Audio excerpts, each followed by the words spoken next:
Na quarta-feira, né, o presidente Luiz Inácio Lula da Silva, ele chamou a Rita Serrano, presidente da Caixa, até o Palácio do Planalto e anunciou que ela seria demitida. E essa demissão dela foi justamente para alocar o nome indicado por Arthur Lira, que é o presidente da Câmara dos Deputados, ele que é do PP de Alagoas, e ele indicou aí o Carlos Vieira para o cargo. E o seguinte, só que isso, Thalita e Luciano, viabilizou a votação aí durante essa semana, por exemplo, dos fundos, dos offshores, também dos fundos exclusivos. Só que isso tá longe de mostrar que o governo ainda tem governabilidade na casa. Isso porque o Centrão, ele tá de olho nas 12 vice-presidências do Banco Estatal, também nos Correios, por mais que lá seja difícil mudar a presidência, de fato, há cargos importantes no primeiro escalão do Correios. E o olho brilha mais mesmo dos deputados quando a gente fala da FUNASA, que é a Fundação Nacional da Saúde. Isso porque, só para eu colar aqui, o orçamento da FUNASA, gente, é de 3 bilhões de reais. Então, assim, principalmente as siglas como Republicanos, PSD e União, elas estão de olho e brigando aí para ver quem que vai assumir o cargo, a presidência da FUNASA. Então, assim, essa semana o governo, ao demitir a Rita, conseguiu aprovar pautas que eram importantes aí para a governabilidade do presidente. Só que a gente ainda tem, por exemplo, isso dos fundos exclusivos, ainda vai ser votado no Senado. Ou seja, o que tudo indica é que o governo vai ter que ceder ainda mais. Tem se brincado até nos corredores de Brasília que o Centrão nunca teve tanto poder aí para ditar os rumos da política brasileira como agora. Então, a gente pode esperar que nas próximas semanas devem ter mais mudanças para que outras pautas importantes do governo sejam aprovadas. O Centrão, que a gente costuma brincar que tem um apetite que não acaba, né, Fran? É impressionante aquilo que pede o Centrão. Consegue, por exemplo, um cargo lá no alto escalão, de repente já está articulando para conseguir mais espaço também no segundo escalão, ou seja, é um apetite sem fim e não indica mulheres também, né? Tem esse detalhe, a gente só vê a indicação de homens do Centrão. E com isso, aquele discurso que o governo tinha de uma maior representatividade, de um governo com a cara da sociedade, inclusive lá na posse, o presidente Lula subiu de mãos dadas com pessoas que seriam pessoas que representavam ali a sociedade, tinham a cara da sociedade e que seriam parte do governo. Com isso, esse discurso inicial vai caindo por terra e a Rita Serrano foi a terceira mulher a deixar o cargo, diminuindo a representatividade feminina no governo, né, Fran?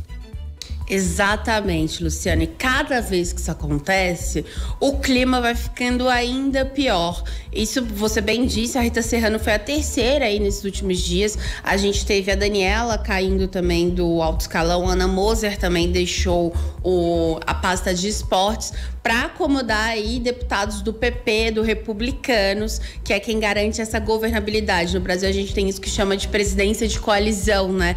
Que nada mais é do que um toma lá da cá, se não feito da forma correta, e é bem difícil, mas e aí é interessante porque justamente aquele discurso lá do dia 1º de janeiro e tudo, claro que a gente pode ver uma diferença clara do último governo para esse em relação à representatividade, mas a partir do momento que você não vai cumprindo o que se diz também, fica bastante complicado.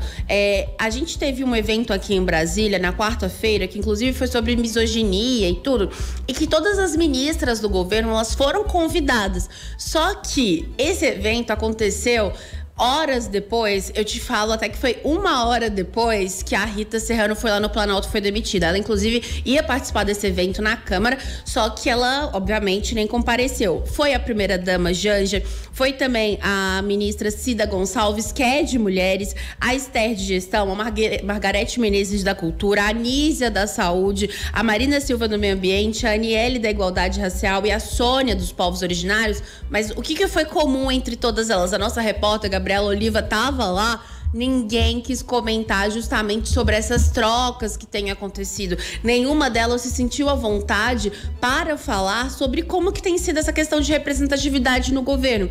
Então, isso deixa claro que essas trocas têm sido feitas obviamente, para conseguir a governabilidade, mas que claramente está indo muito contra o discurso do presidente Luiz Inácio Lula da Silva, está indo contra ao que essas mulheres, ao que a base realmente pregou. E cada vez fica mais difícil sustentar um discurso aí. Então, tem essa insatisfação nos bastidores. Elas devem chamar nos próximos dias aí o presidente para uma conversa, justamente para se tentar encontrar um meio termo, sabe? Para realmente não ficar tão escancarado da forma que está, que o Centrão é quem tá mandando neste momento no executivo. Você citou a Anísia Trindade aí, que é outra, né? Que volta e meia há rumores de que ela poderia também deixar o cargo, ou que o Centrão estaria de olho nesse cargo da Anísia Trindade no Ministério da Saúde.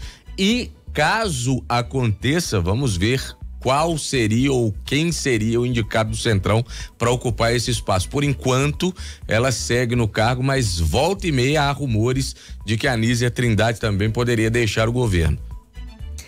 Luciano, e assim, é complicado porque as pastas que estão justamente sendo mais cobiçadas são justamente as pastas que o governo nomeou mulheres, né? Tirando o Márcio França ali, que foi quem perdeu espaço, o PSB, mas o Lula tá tendo que fazer realmente equilibrando os pratinhos ali. Como eu disse, as ministras entendem que é preciso governabilidade, só que ao mesmo tempo, se isso ferir muito o discurso, que foi o que elas mesmas defendem, vai ficando insustentável ao longo dos dias, não tem como. E por quê? Todo mundo está sendo cobrado também pela base, né? O eleitorado cobra. Então, assim, tá ficando difícil. Vamos ver como é que vai ser esse encontro, essa conversa com elas, com o presidente nos próximos dias. E também, quem que o presidente vai indicar como para a cadeira do STF, que foi deixada aí, que era a ministra Rosa Weber, e também para a Procuradoria-Geral da República, né? Vamos ver se a gente vai ter algum aceno do presidente. Até agora, tudo indica que não, que vão ser homens mesmo para o cargo e sem uma representatividade que a gente fala em relação à raça, em relação a gênero. Então, até mesmo o presidente Lula já tinha dito que ele não ia levar isso como critério para a escolha do STF. Então, assim, o que a gente vê, o que tá se desenhando é que vai ser o mais do mesmo nos próximos dias. Ô Fran, pois é, vamos aproveitar então para falar também, já que nós estamos falando aí de governo federal, vamos chamar o nosso ouvinte para nos acompanhar no podcast 3 sobre os 3, nesta semana comigo, com Francine Ferreira, editora-chefe de O Tempo em Brasília, também com a editora de política de O Tempo, Marina Schettini. Aí tem representatividade feminina. Aí 3 tem, mulheres comandando 3 sobre os 3. Aliás, gente, diga-se de passagem, a Sempre Editora é uma empresa que o Grupo Sada, né, que nós pertencemos, que valoriza e muito a representatividade feminina, e nós temos muitas mulheres em cargos de liderança, muitas mulheres que compõem as equipes, e a gente tem muito orgulho, né, Fran, de fazer parte de uma empresa assim, que valoriza de verdade e não só no discurso a classe feminina. Então, que bom que a gente tem a oportunidade de dizer isso aqui, já que você não tocou nesse ponto. Mas em relação ao 3 sobre os 3, que já está disponível em otempo.com.br, você acompanha o episódio de hoje, também nos tocadores de podcast, se você quiser acompanhar. E a gente falava sobre essa tentativa do governo aí de reaproximação com estados, ou de aproximação, né, Fran? Porque em alguns não chegou nem a ter, como Minas, por exemplo. E a gente fala também sobre o regime de recuperação fiscal e a postura do presidente da Assembleia Legislativa de Minas Gerais, o deputado Tadeuzinho, e os embates diretos do governo com a Assembleia. Então fica o convite para que você possa acompanhar a nossa análise, as nossas opiniões e os fatos que a gente traz no 3 sobre os 3. Aqui na FM Tempo você confere amanhã, sábado, durante o Tempo News. Ô Fran, obrigada, viu? Ótimo dia e bom fim de semana de plantão pra nós. Eu, você e Luciano. Estamos juntos. Exato. Obrigada, gente.